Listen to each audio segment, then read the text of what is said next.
down. Now from here, we're going to just come on to the side elbow plank, but we're going to do a slightly different version. We're going to have the palm facing up. So I'll mirror you now.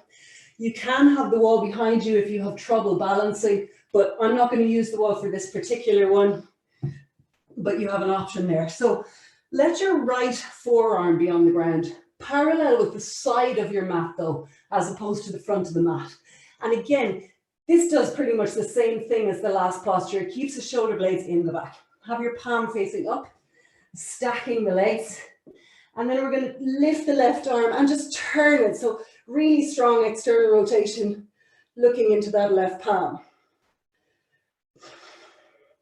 Now using the floor, press into the floor with the outside, the little toe side of your right foot and that right forearm. And really feel the strength that it can give to the whole body. Perhaps even lifting the pelvis a little higher.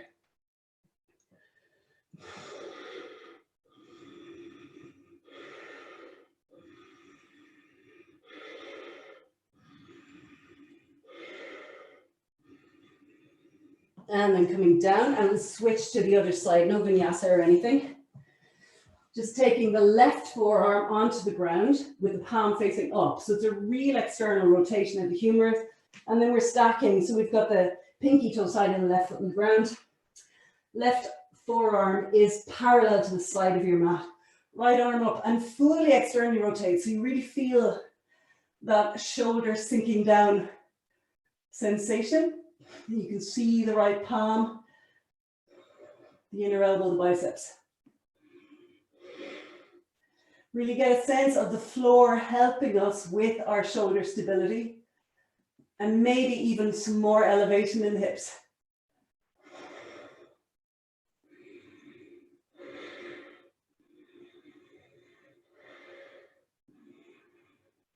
Good, and then releasing down from there. Now we're going to come into Adho Mukha Svanasana, downward facing dog, but with the heels of the wall. So you're on your tippy toes again, like we were for wide arm plank. Press the heels into the wall now. So there's a real strong action of pushing back. And again, you can dial your fingers out to the sides. And this gives us a little bit more strength and a little bit more access to dropping those shoulder blades down into the back. Now push into the wall as much as you can with those heels. Try to push the bum towards the wall. Obviously then we feel that we have to press the hands more into the floor. So we're using all of our surfaces here to bring more strength in the body.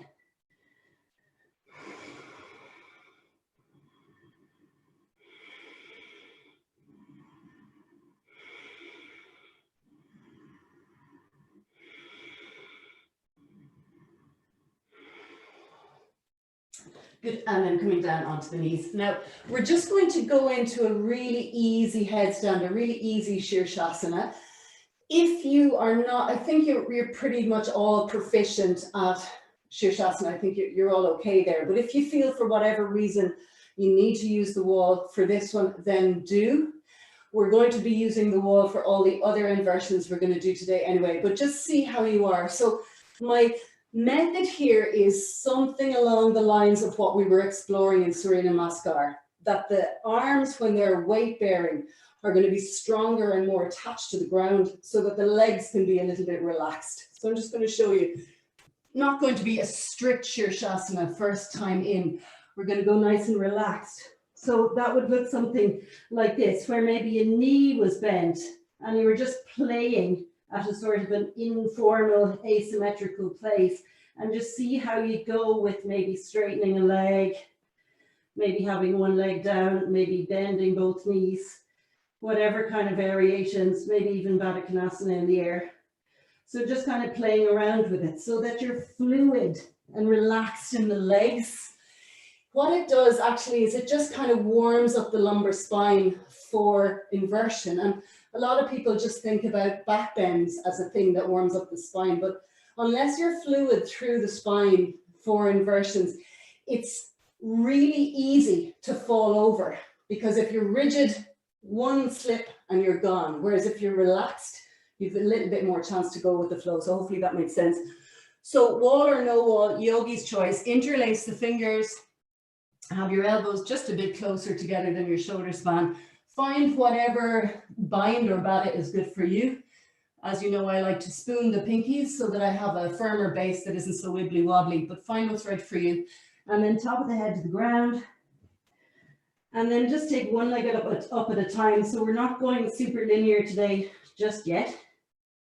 And just explore. So remember, heavy arms so that your legs are loose and light and free. And just play with it. Find your breath. Find what's good for you. Press into the forearms so the shoulders pull away from the ears.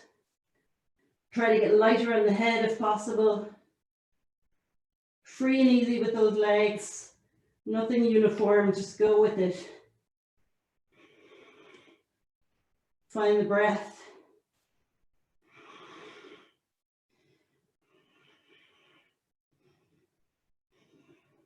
And then we just come into child's pose.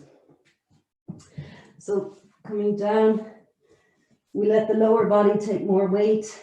So we give the upper body a little break. So you start to see little counter poses happening.